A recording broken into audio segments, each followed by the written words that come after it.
বারাসাত নার্সিংহোমে কিশোরীর রহস্য মৃত্যুতে এলাকায় শোকের ছায়া। নির্যাতিতার বাড়িতে পৌঁছে গেলেন বারাসাত লোকসভা কেন্দ্রের নির্দল প্রার্থী সাইফুদ্দিন মণ্ডল। নির্যাতিতার পরিবার সাইফুদ্দিন মণ্ডলকে জানান, কিশোরীকে নির্যাতন করে মেরে ফেলা হয়েছে।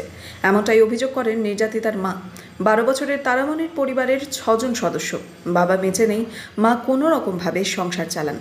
মেয়ের উজ্জ্বল ভবিষ্যতের কথা চিন্তা করেই 3 বছর আগে রাজ্জাক মোল্লা এবং তার স্ত্রী তারামণির মায়ের কাছে এসে তারামণিকে স্কুলে পড়াশোনা এবং বড় করে বিয়ের খরচ বহন করব বলে নার্সিংহোমের কাজে নিয়ে যায়।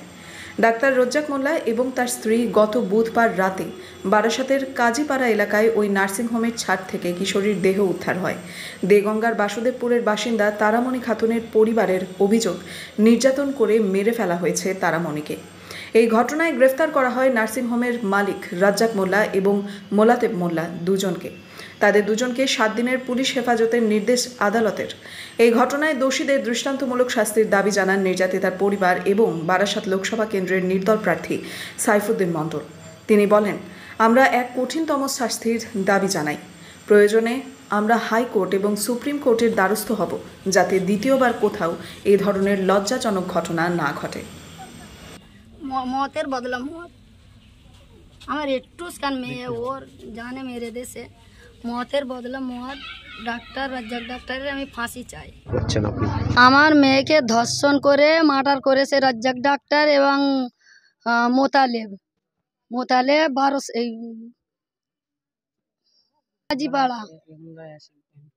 কাজীপাড়া রাজ্জাক ডাক্তার মোতালেব আমার মেয়েকে ধর্ষণ করে মার্ডার করেছে।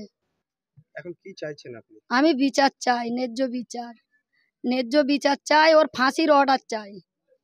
আমি আর কিচ্ছু চাই না, ফাঁসির অর্ডার চাই। আর এই পুলিশ এসেছিল আমার বাড়িতে রাত্রিরে 12টা 12:30টার সময় এসে আমার ধমকি দেওয়ার চেষ্টা করেছে। আমি বাড়িতে ছিলাম না।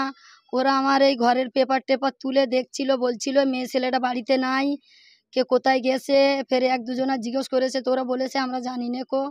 তো ওরা তারপরের দিন বলেছে কি আমরা রিপোর্ট দিতে গিয়েছিলাম ওর বাড়িতে, আমরা অ্যাপ্লিকেশন দিতে গিয়েছিলাম, ওর কিচ্ছু করতে যায়নি, ওর কিছু বলতে যায়নি কো, অ্যাপ্লিকেশন দিতে গেলাম।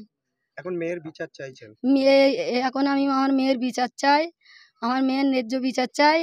কে ওর মত হোক, ওর ফাঁসি হোক, ওর ফাঁসি সাজা হোক, ফাঁসির সাজা মতের বদলা মত চাই। আমি মতের বদলা মত চাই। ও মরবে যেদিন আমার কলজে ঠান্ডা হয়ে যাবে কি আমি আমার মেয়ের মতের বদলা মত লেলিছি। তারামণির মা। দেখুন, এই সমস্ত ঘটনা বা এই যে ঘটনা ঘটেছে, এই ঘটনার তীব্র নিন্দা জানাই এবং এই সমস্ত ঘটনা যারা ঘটাচ্ছে, এই পশ্চিমবাংলার লজ্জা, নারী জাতির লজ্জা। এই বাংলার যিনি আজকে মহিলা মুখ্যমন্ত্রী এবং মহিলাদের সম্মান নিয়ে ছিনিমিনি খেলছে, মহিলাদের সম্মান দেওয়ার চাইতে মহিলাদের আত্মসম্মানকে আঘাত করছে এবং তারামণির মা তাকে যেভাবে হুমকি দেওয়া হচ্ছে এবং কেসটাকে ধামাচাপা দেওয়ার চেষ্টা করা হচ্ছে, এটা বাংলার মানুষ মেনে নেবে না, দেগঙ্গার মানুষ কিন্তু মেনে নেবে না, এলাকার মানুষ মেনে নেবে না। সঙ্গে থাকবেন আপনি? আমি পুরোপুরি তারামণি মায়ের সঙ্গে আছি, শেষ পর্যন্ত থাকব। এই বিচারের সুস্থ মীমাংসা যত সময় না হবে তত সময় আমি আছি। প্রয়োজনে হাইকোর্ট সুপ্রিম কোর্ট পর্যন্ত যাব, কারণ এই অসহায় দরিদ্র সীমার বসবাসকারী যে মানুষ, তা আপনারা ঘরটা নিশ্চয় দেখেছেন কিভাবে তার একদিন জোগাড়ে কাজ না করলে খাওয়া হয় না। সে নিম্নবিত্ত মানুষ, গরিব মানুষ, সেই গরিব মানুষের মেয়েটাকে চাকরি কাজের আশ্বাস দিয়ে বিয়ে দেবে, পড়াশোনা শেখাবে, সেইভাবে আশ্বস্ত করে তার মায়ের কাছ থেকে নিয়ে যখন যায়, সেই আশা দিয়ে তাকে রেপ করে ধর্ষণ করেছে, সেই অভিযোগ উঠেছে তাদের নামে।